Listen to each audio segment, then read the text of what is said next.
Hey everyone, welcome back to Above Board with CandorPath. Today we have a very special guest to the podcast.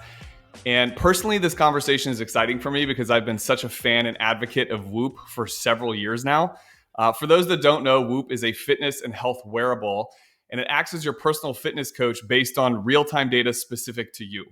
Our guest today, Kristen Holmes, is the VP of Performance and Principal Scientist at Whoop.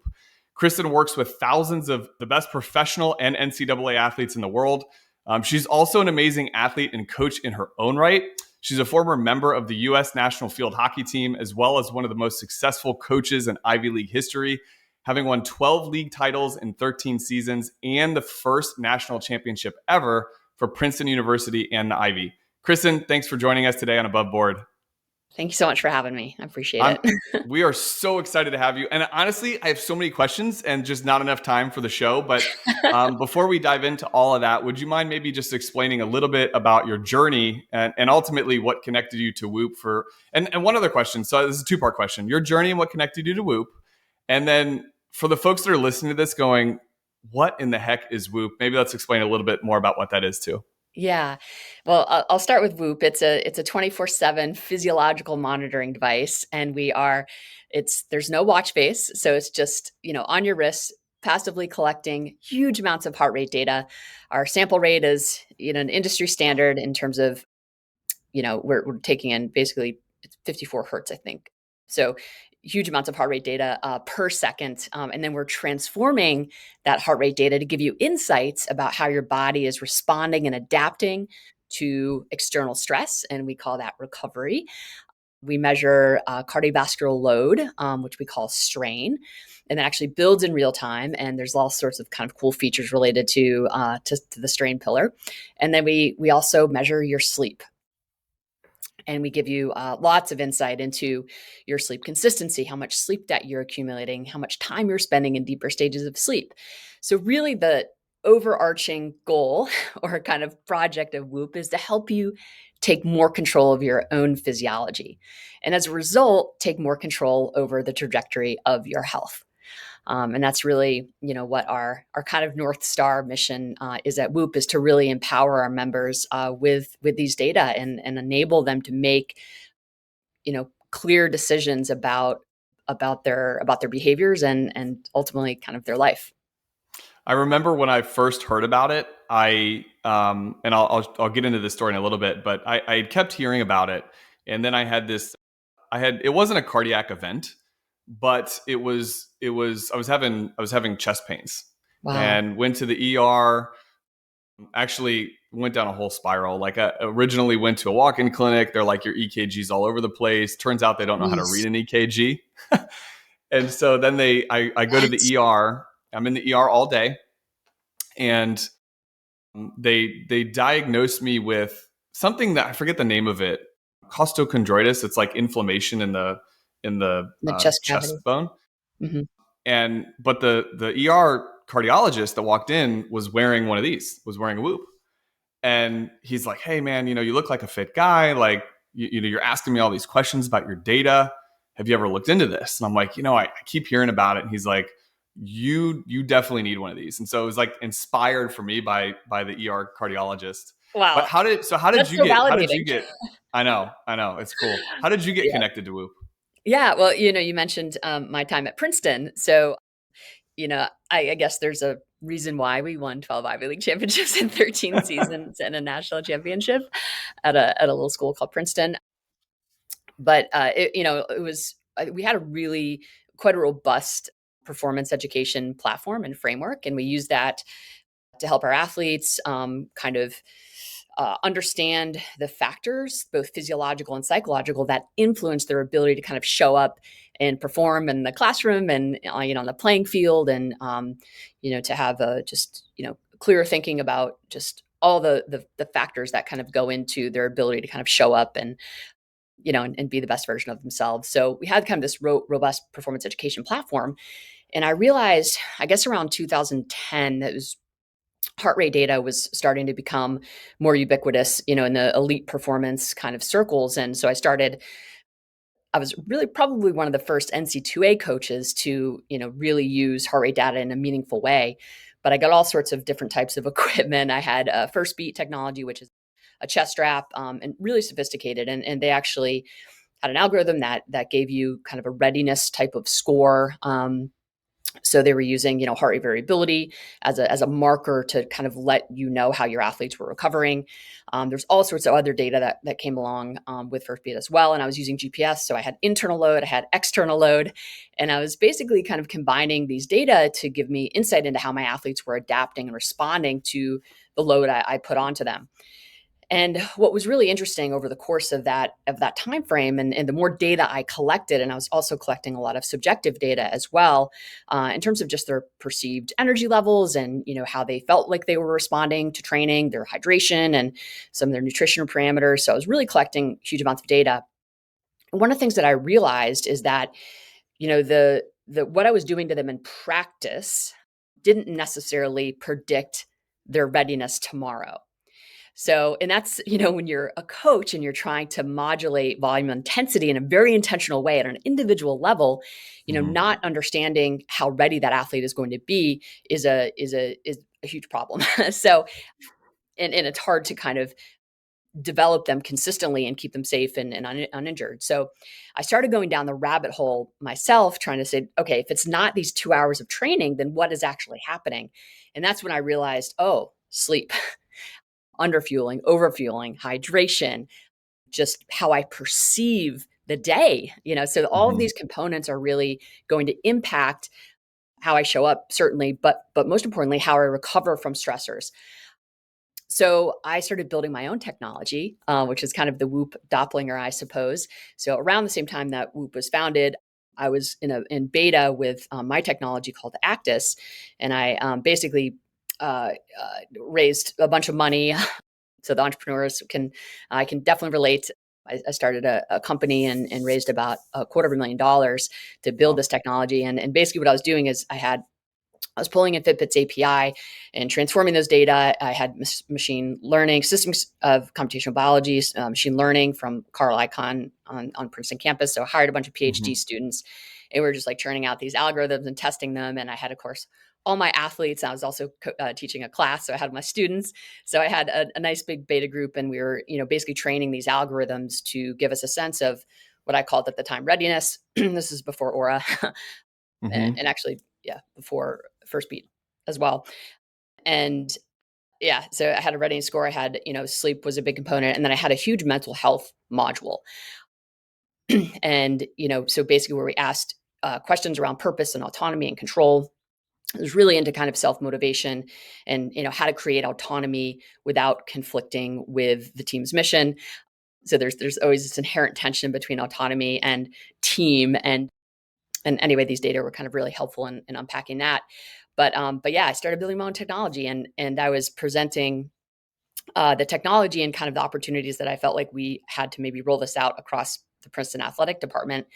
And one of the investors in Whoop came down, was listening to the lecture, and he said, have you met Will Ahmed? And I was like, who's Will Ahmed? And he's like, he's the founder and CEO of Whoop, and he's building something very similar, but they have their own hardware. And I was like, wait, what? So anyway, literally like 48 hours later, I was meeting with Will in New York, and that's kind of how I ended up at Whoop.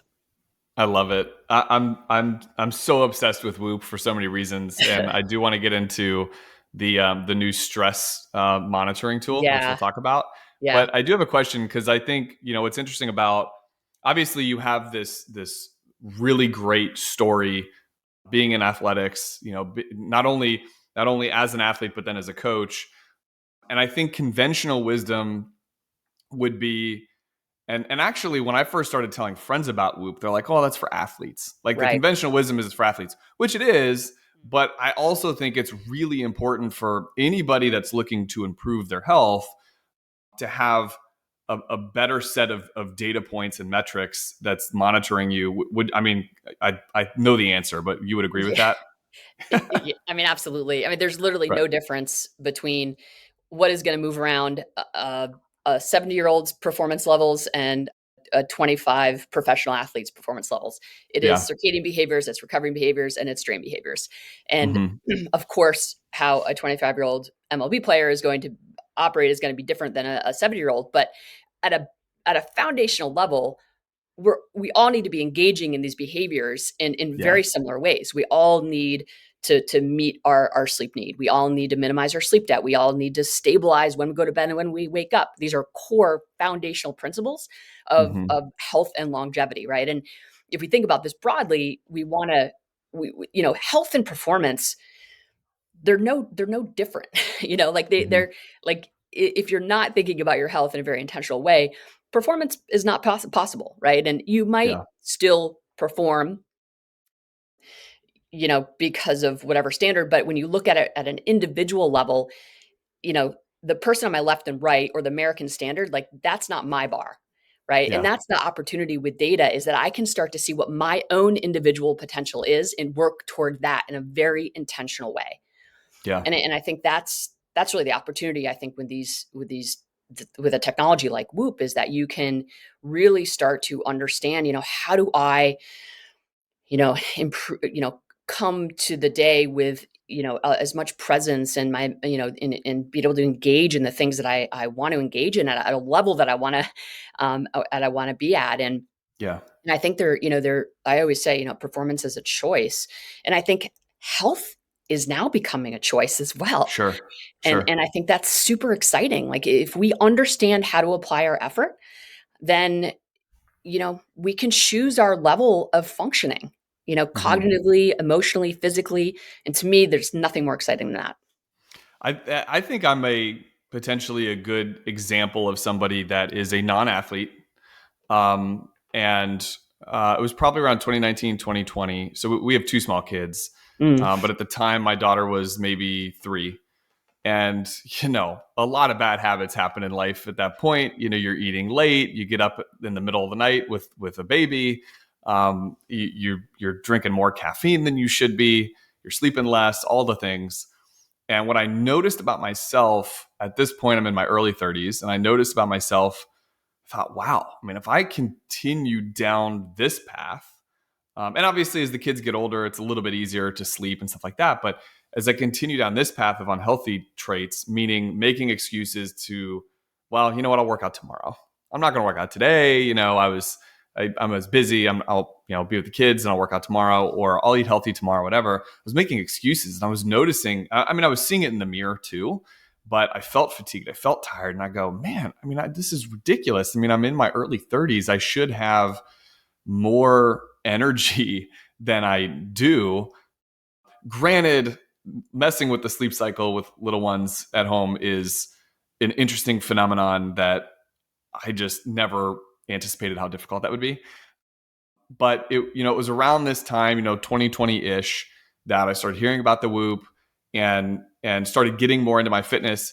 And the cardiologist that I mentioned earlier in our conversation, that was like, the whole event itself was very eye-opening for me, because I felt like, okay, I'm young. I shouldn't be having, thank God it wasn't an actual cardiac event, but I kept thinking, this is what it feels like? I mean, this is, and at that point in life, I kind of kept blaming myself for the bad habits I've developed over these last several years. I'm like, I got to do something to fix this. Like, I'm in control of this situation. I can fix it. And for me, and for a lot of people listening, it's, probably just doing the stuff that's easy to say but hard to do. Drink more water, eat healthier, exercise. But something that was weirdly motivating for me was having the Whoop, and then being able to sort of see the impact of the decisions that I made. Alcohol is a phenomenal example. I mean, and I'm crushing. hypersensitive. I'm hypersensitive to it. I know it's probably crushing for anybody, but for me specifically, if I have like 1 or 2 glasses with dinner, just forget it. The next day, the recovery is bad. I have a elevated Heart respiratory rate. rate the next Yeah, day. yeah, My heart yeah, rate's yeah. high, all these things. And so it's been really eye opening, also to just like tinker with stuff. Like, you know what, this week I'm gonna not eat dairy, and like see how my analytics respond to that. I think it's really cool. I wanted to ask. So I maybe am. I think people that know me well, my wife, friends, would say that I'm a bit of an overachiever. not in the sense that like I'm working out all the time, but I do like to work. I do like to be in all areas of life. Life's never balanced, right? But in all areas of life, I really do try to give myself to those areas. And what I noticed is, and I can imagine you're looking at so many different folks, like athletes' data, and I'm just like an average person. But I've heard you use the term chronically activated. And when I heard you first say that, I thought to myself, like, man, maybe, like, I think maybe I work out every day, and maybe that's not a good thing for me, and my data suggests it's not. But maybe, just out of curiosity, what are some things that the folks that are listening to this that identify as overachievers or just hard workers can do to help support their recovery, maybe promote better sleep, that type of thing? What are your thoughts Yeah. there? Yeah. So chronic activation is basically characterized as kind of high resting heart rate, Mm-hmm. you know, relative to what would be kind of normal or desirable, right? And how that manifests in basically chronic levels of stress. Even if you don't really perceive as, oh my God, I'm stressed, there's this just chronic, insidious nature of that stress that ends up manifesting in kind of probably undesirable ways. Difficulty falling asleep. And a lot of entrepreneurs and a lot of like hard charging people are generally carrying some level of sleep debt. That is, they're not spending enough time in bed.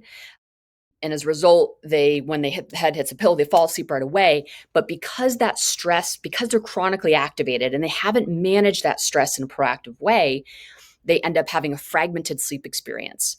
And a lot of that is because their heart rate is elevated, in the sense that, and when your heart rate is elevated, it's more difficult to get into these deeper stages of sleep where all the restoration happens. Okay. Mm-hmm. So chronic stress, stress is not bad, right? Exercise is, while that's a stressor, right? There's a hormetic, you know, adaptation, right? That's positive for the system. So exercise generally is not going to hurt you. That's going to really help relieve stress. Actually, even though it's creating stress, it'll help relieve stress. But another thing you can do is mini moments of deactivation, so intentional deactivation throughout the day, and that's where Mm-hmm. the stress monitor, which is a new feature that we just So launched. cool. Yeah, it gives you real-time stress score between 0 to 3, and we're measuring your heart rate and your heart rate variability and basically comparing that to your baseline. I, And because I've there's never seen anything like it. It's amazing. it's absolutely incredible, and we're so excited to see how members end up using it and the insights that they derive. But really understanding your source of stress, I think for people who are kind of chronically activated and high stress, can be such a powerful source of insight, because then when you understand what activates you, Mm-hmm. and you can then kind of recognize, okay, is this a positive stressor? Is this an adaptive, kind of stressor, or is this just the kind of stress that's going to contribute to the fragmented sleep or the kind of the chronically elevated heart rate? Mm-hmm. And once you kind of understand that, then you can be more proactive at managing it.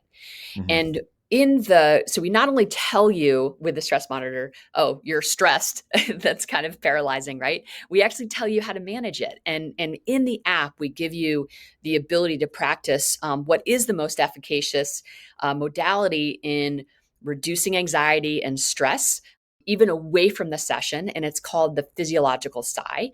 And we have Dr. Andrew Huberman, one of our science advisors, in the app kind of demonstrating the physiological sigh. And we actually did some research with him that really showed the physiological sigh as being the most efficacious at deactivation and really managing stress levels. So it's basically just a double inhale. So you kind of inhale fully, and then one other quick short inhale, and then an extended exhale, and you just Yeah. repeat that for 15 cycles, and that brings your heart rate down. It increases your heart rate variability, and it has been shown to reduce anxiety away from that breathwork session. So yeah, so we're really excited about this feature. But I think the core principle is that you want to, just really think about stress across the day and make sure that you're mapping stress with intentional moments of rest. And that's how Mm-hmm. you can, I think, improve your your kind of adaptive capacity, I suppose, and increase your actually tolerance for stress by making sure that you're, with every activation, extended activation, you're mapping that with a session of deactivation.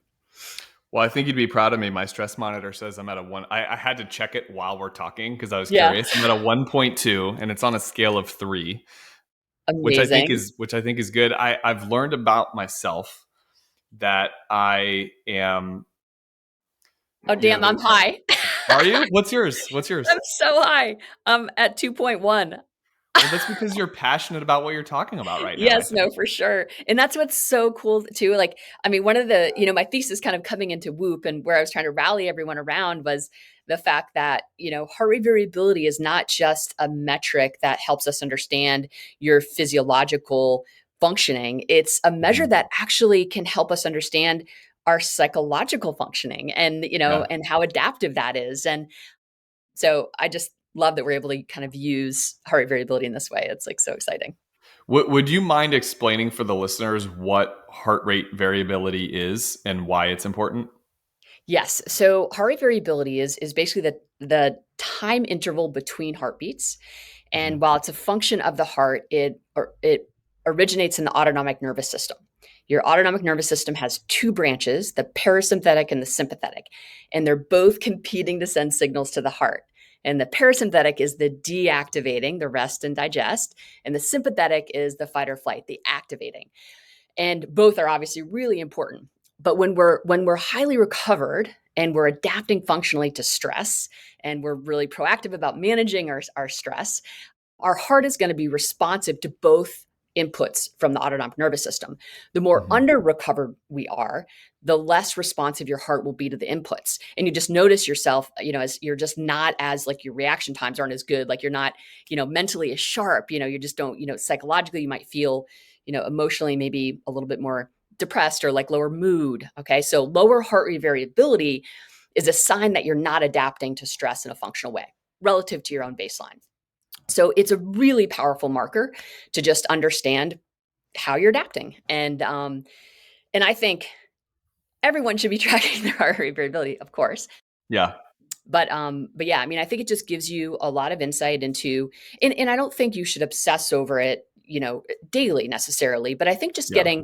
just keeping a weekly pulse on, am I trending up or am I trending down Yeah. can be really helpful, right? And I think to your point, I love the self experimentation that you do, the dairy or, these different little mini experiments, because there's some things that, the alcohol like impacts you, very negatively. Like you don't have the ability to metabolize alcohol, from enzyme, it's I a lot almost of hate people how don't. much I know how bad it is for me. Like I knew it, I it's know. bad for you, but then to really visually see it, you're like, even when you wake up the next day, you're like, I had a couple glasses of wine with dinner, I feel fine. But you I look at it know. and you're like, wow, that was I know. awful. I know. And you fall asleep fast, but then you wake up and you're sweating, or you're like, you've got all this like, just all these disturbances. You don't get into deeper stages of sleep and yeah, it's a mess. But I think what's cool is that you can see how that impacts heart rate variability, which is again, this great marker of your adaptation, Yeah. to life's various stressors, the nutritional inputs, the hydration levels, the alcohol, medication, like you just can see how all of that might Hmm. impact. Now, the one thing to say about heart rate variability is it is very non-specific, and that I just listed off 6 things that can impact heart rate variability. Hmm. So it can be hard to kind of pinpoint, but there are a suite of behaviors that give you kind of a baseline or a foundation of that you can then layer on other things that can Yeah. kind of improve it. But there's definitely some very core behaviors that you'd want to adopt if you're interested in improving your adaptive capacity. I think I've heard you and some of your colleagues say that even something as simple as drinking a glass of water can increase your heart rate variability, That's which correct. is Yeah. why it's important not to. So one of the first questions I had when I was learning about HRV when I first got the Whoop, Mhm. and I've read a lot of your research on it and like the articles that you and your team have published. Yep. When I was first trying to understand it, I'm like, why can't I just track it at any given moment's notice? And then I realized, well, I think the explanation that I surmised was that you take it, you guys, your team is taking it consistently at the same time at that deepest layer of sleep that because that's like a Yeah. consistent read on your HRV. Yep. And even when you look at the, oh, sorry, go ahead. Well, I was just going to say that, and it's not wrong what you're saying, but we're taking it 24/7. Probably So is. Yeah. so we're definitely, HRV is being, we're recording it 24/7. But the more movement, the more artifact there is, and it makes it difficult to really understand what your heart rate variability is. Yeah. That's why stress monitor is great, because it's not about exercise per se. It's about when you're kind of in these still moments. And that Mhm. is, in fact, the best time to measure heart rate variability in terms of giving you a sense of how you're adapting to life load. That's training load, that's life load, everything that you're doing over the course of the day, all the load. And we want to, in looking at it during sleep, basically minimizes all those confounders that can influence heart rate variability. So when you're sleeping, you're not drinking water. To your point, heart rate, drinking water is going to increase your heart rate variability. You're presumably Mhm. you're not drinking alcohol, you're not taking medication, you're not doing anything that's going to move around your heart rate variability. It's just this nice static kind of baseline, or just kind of moment where you're unconscious, where we can then go in and kind of cherry pick when you're in the deepest stages of sleep, again, minimizing all these confounders to then give you an assessment of what your kind of average heart rate variability is over the course of the evening. And that gives us that kind of one data point that we can carry through into the recovery score. That gives I you a think sense of that's how you're I think adapting. that's important though, because it makes it consistent versus, Yes. like you said, I mean, it would be unfair. It wouldn't even be correct or accurate to compare my HRV at 2 a.m. versus my HRV at noon when I'm drinking a glass of water. Like I'm doing different. I'm asleep versus drinking water, Yep. whatever. And what I like about the stress monitor is it's on a range from basically 0 to 3.0. Yep. And it Exactly. doesn't, you for someone like me who can become obsessive about things, where I'm like, I want to know my HRV at any given moment. It doesn't necessarily, it helps me understand what my stress is at. And Hmm. I assume there's some proprietary blend of data that's kind of coming together to arrive at what that stress monitor is, and probably factoring in HRV and stuff. Yeah. It's your heart rate variability Yeah. compared to Yeah. your baseline. Yeah. Yeah. And I got to tell you, it's earlier you were talking about just simply the importance of breathing. Mm. And I've learned about myself recently in these last couple of years that I'm kind of a higher stressed individual. And Mm. something as simple as breath work, like Mhm. the importance of doing that. And what I love about now within the app, that you've got kind of these, I don't know if you call them guided meditations, but like it's guided breath work to kind of work through that. And I'm looking at it right now. Like Yeah. That's there's the one I was different. describing, the physiological Yeah. sigh. Yeah. Because I think what's important to note is that the industry is really noisy, right? There's like 20 different types of meditation. There's, mindfulness practice. There's all these sorts of things, and those things are good, but a lot of folks, it takes a lot of skill to do those well, whereas Hmm. breathing in this structured way doesn't really take skill, right? You just literally follow the pattern and you get these incredible physiological benefits, right? So that's really why we centered on physiological sigh. We don't have a gazillion breath works. We have two. One that increases alertness, is known to increase alertness, backed in science, and really well controlled experiments. And physiological sigh, which is the deactivating breath work. So, we kind of choose these two because we want to reduce the noise and give people, we know that these work in activating and deactivating. So we're just going to give you what's the most efficacious, so you're not wasting your time. Well, what I really enjoy about it is I'm the type of person that likes to have control over my Yeah. situation and my Yeah. surroundings and things. And sometimes I've noticed I don't have control over my stress, right? Like Mhm. it's overriding. And in a lot of ways, in some ways it's good, because I think being stressed makes me alert. It makes me on point. Like if I'm in an important meeting or recording a Mhm. podcast, like Yep. like I, it makes sure that I'm on. But in other ways, I've learned. That's why I asked about being chronically activated, because I, Mhm. I kind of specifically wanted to talk to you about that today. But Yeah. I've learned that sort of maintaining that feeling all the time that's so counterproductive.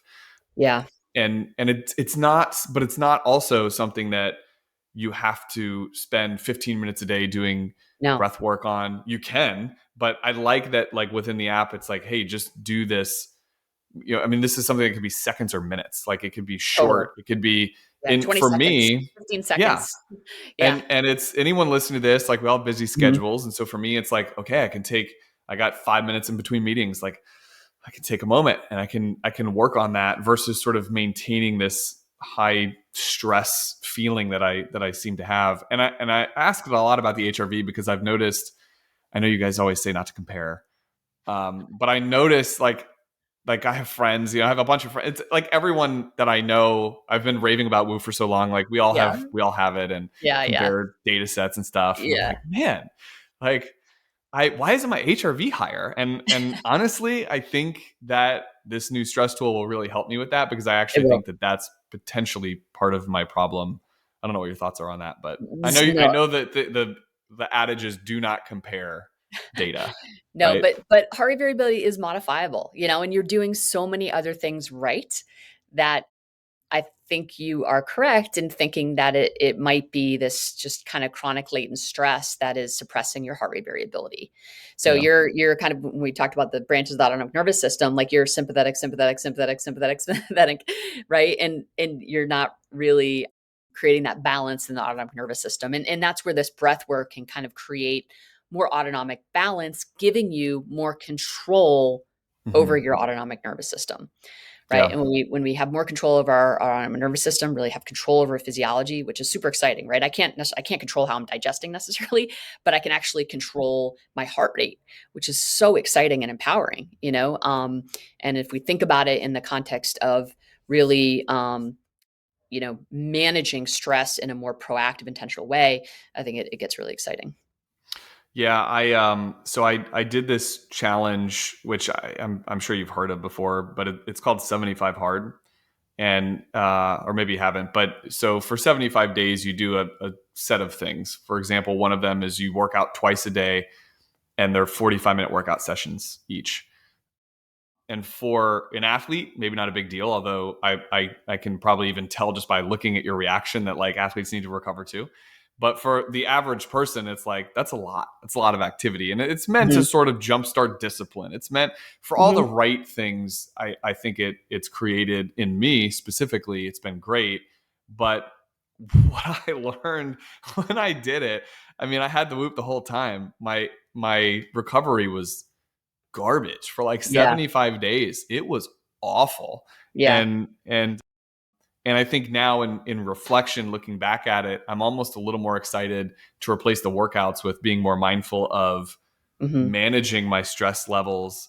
And I almost feel like it created this highly elevated level of chronic activation. Yeah. Is It's cortisol, it's epinephrine, it's adrenaline, like you're not that's not supposed to be like coursing through your body constantly. So yeah, I mean, I think that, more is usually just more. It's not yeah. necessarily better, and I think recovery is just really important, and when you see that you're not adapting functionally, where you see that you're kind of like teetering on that overtraining, right? Which hmm certainly is what's happening if you're, working out relatively hard every single day without giving your body a chance to recover. You're going to end up with a high, a lower heart rate variability and a higher resting heart rate. And so you're really not contributing to kind of your overall health and longevity by Yeah. doing those sorts of challenges. I think there is, certainly some benefit, of course, to your mindset and just feeling like you Sure. accomplished something. But I think we need to kind of flip that script, and that recovery is also accomplishing something, especially for someone like you. Like for you, working out 75 days a week is probably easy, in the sense like what's harder for you is actually is sitting for 20 minutes, Yeah. You know me so well already.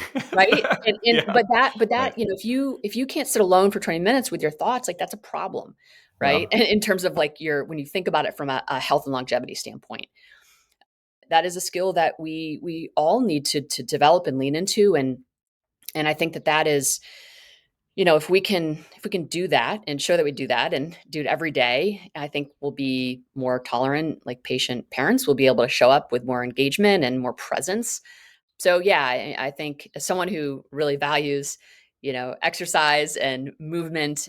I also really advocate for stillness because I think that's where, the that's going to enable you to have that capacity that you, I think, really desire when Hmm. it comes to your work and your workouts and everything that you're doing when you're active. Well, you mentioned the word longevity. And I mean, I care so much about that because again, I have small kids. They're 3 and 6 now, Yeah. but my dad passed when I was 24. Mm, And so for me, it is like in my mind, I have these milestones of walking my daughter down the aisle someday, mm, or just having these big, momentous celebrations, have maybe grandkids in my future. Like we work with a lot of yeah. retirees, right? So I always joke, like I get to Yes. vicariously live retirement through them. Hmm. And I see the Yeah. joy. Like I see the joy not Mm. only in my own grandmother, but So like I see pure. it's so sweet. And Hmm. I think again, having those chest pains I had a few years ago, it was kind of all the signals went off for me of like, Gosh. well, what am I doing? Like I need to and want to focus on longevity. Hmm. And so I think this is a new chapter for me, timing perfect with the new stress monitor that you guys Yeah. unveiled, because you're right. Like instead of saying, hey, I'm going to spend 45 minutes working out today, I should probably maybe work out for a half an hour and spend another Hmm. 20, 25 minutes, being still in my thoughts and Yeah. having some mindfulness practice. So I really Yeah. appreciate it. Any final parting words of wisdom or thoughts to share with the audience? Yeah. I mean, I think, I'd be remiss not to mention the one behavior that I think moves around both our physical and mental health resilience the most. Just to, again, it bubbles up in in all of our research as being most predictive, independent of sleep, is your sleep wake timing and making that as consistent as possible. So the more night to night variability you have, the higher your resting heart rate will be, the lower your heart rate variability will be. You have more insulin resistance, reduced melatonin production, which has a lot of neuroprotective effects. So when you think about reducing, if you have Alzheimer's in your family, for example, or, in some neurodegenerative disease, you want to make sure that your melatonin signaling is really strong. Hmm. And a lot of night to night sleep wake variability is going to kind of decrease that melatonin production. So this is really well known inside the literature, and that in that night to night variability is important. But it was interesting to kind of see it emerge in our studies as well, and be so strongly associated with also psychological functioning. And we replicated it. We did it. It's under revision right now, so it'll be published soon. But with Army soldiers and surgeons. So when you talk about really hard charging folks, these are really hard charging Sure. folks. So it was interesting to kind of see sleep wake variability kind of play out as the most predictive in psychological and physiological functioning. I love the sleep coach on the app itself, Hmm. and I know that that's a big thing that you guys hit home on. And I will say, though it's anecdotal, I think a lot of people listening to this probably, during the week you have a very consistent schedule, right? Like at least I try to go to bed at the same time after we put the Hmm. kids down, that type of thing. But on the weekends, it's like, oh, you know what? I'll stay up a little bit later. And I've learned about myself, and I'm like, no alcohol involved in this, but like I've learned, like if I go to bed at 11:30 or 12, if we have friends over or something like that, I the next day I might as well be hungover. In fact, Yeah. I've joked with my wife like, this sucks. I mean, I didn't even Yeah. drink last night and I feel like I did, Yeah. you know? In fact, actually, we're just starting to dig into these data. But yeah, there was a really big study with college students that looked at the variability between the weekdays and the weekends, and the more variability in kind of night and sleep wake time between your weekend and weekdays and weekends predicted non-suicidal self-harm Hmm, or self-injury, interesting. which Yeah. is pretty interesting. And these are kind of higher risk adults in a college setting. But I think that what we're going to see, this is the hypothesis, when we look at the data, we're going to see that this kind of social jet lag effect, where we're oversleeping on the weekends, Hmm. and have consistent sleep cycles is very, very difficult on the circadian system. And as a result, and what you're seeing is basically all the clocks in your body, all the peripheral clocks in your body that are taking environmental cues are not getting the right information, are not getting the same information that they got during the week. So Hmm. this misinformation between the natural cues in the environment and kind of what the clocks in your body are expecting, when that becomes disassociated, havoc ensues, right? Like you feel lethargic and you lack energy and you feel kind of brain foggy, right? So it's this concept, it's called circadian alignment or circadian misalignment.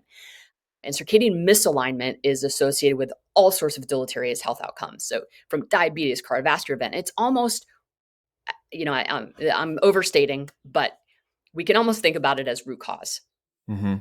to all mortality. Hmm. If you have circadian misalignment, you are more predisposed to Alzheimer's, cancer proneness. They've shown this: breast cancer, pancreatic cancer, colon cancer, as I mentioned, diabetes, cardiovascular disease. Like, it is serious. So, circadian alignment is hopefully going to be this. We're building some features around this as well, that I'm super, super excited about. And I apologize, my PhD is in circadian physiology, so I could like wax on for days on this stuff. But I'm so passionate because it really is, when people want to take control of their health, align your circadian rhythms. View Yeah. light when within 20 minutes of waking up, lots of bright light during the day, natural light, restrict light once you go to bed. Try to eat during the active phase of your circadian rhythm, which is when the sun's up. Once the sun goes down, try to limit the calories you're putting in your body, because again, Hmm. that confuses your system. Your system does not want to be eating during the inactive phase of your circadian cycle, which is basically when the sun is down. So that's my rant on circadian things. Well, I can feel the passion coming Yeah. through, and I mean this is why you're so good at what you do, and you articulate it very well too. Honestly, selfishly, this whole conversation was so fun for me because I feel like I received my own like mini coaching session from you. But I know a lot of others will get the opportunity to benefit from this conversation as well. Good. I do want to be respectful of your time as we wrap the show, but before I let you go, I definitely want to mention the Whoop podcast. That along with maybe what are some other good places for listeners to follow you or learn more Mhm. about Whoop? Yeah. So I post all sorts of protocols on Instagram, so just ways to think about cold exposure and heat exposure and all the research that we're doing in female physiology and executive function and circadian physiology. I have a broad range of things that I'm involved in from a research perspective, and definitely post all of those insights. And it's Kristen Holmes, 2126, I think. Should be able Mm-hmm. to find me. And then LinkedIn as well. I'm pretty active on LinkedIn. Just a lot of Whoop updates and again, just different ways to think about performance and teams and motivation. So a lot of the psychological kind of frameworks, and how that marries to the physiology. So yeah, pretty active. We'll post a link in the show notes for that, and I again, if I can mention a couple of the podcast, I really enjoyed this. One's going back to like September of last year, but episode 188. It was a Q&A that you did, but the whole a lot of the conversation was on the podcast, like understanding HRV and linking it Mm, between like anxiety and recovery and that type of mm. thing. And so the types of conversations we had today, like Kristen's having those conversations all the time on the podcast. And even the latest one, though you're not on this one, but that's okay because the latest one is the whole like monitor. It's about Yeah, the new so stress Will, monitor, our which is cool. CTO and CEO, have a conversation about Stress Monitor, which was one of my favorite podcasts. It was so great to kind of hear, because we're obviously in beta for a long time, so we've been testing this out. But I love how Jamie and Will, talk through. Jamie tells a story of how just getting the kids out the door in the morning, and Yeah, her stress was just at a 3, which I have 2 kids too, 18 months apart, so we have probably a similar family, John. But yeah, I can totally relate to that. And, they both kind of share these just weird moments where you wouldn't expect. And I suppose getting the kids out of the house, you'd expect your stress to be high. But just even, Jamie was going on a long road trip and, work trip, and, just saying bye to her kid, her stress was at a 3, just knowing that sure. she's going to be away. Yes, And I heard that part. yeah, yeah. So anyway, lots of really cool I stories. And yeah. I loved that story. It hit home with me big time. And Mhm. honestly, the reason that I keep mentioning the podcast is because you had mentioned so many good little tidbits just in the conversation, even as it relates to like when you first wake up and like getting sunlight. I have Mm, adopted a lot of these things as a result of listening to your good. podcast. So it's a very good one for the folks listening to us. Kristen, thank you again so much for sharing your story with us today and just really insightful information for all of our listeners. And to listeners, as always, thank you for tuning in to Above Board with Canterpath. We love these conversations and we love our listeners. So please do me a favor and share this show if you found it useful. We grow our audience exclusively by word of mouth, and we love getting these conversations out there into the hands of people that also find value from it. Thanks again for joining us today, Kristen, and we'll see everybody next week.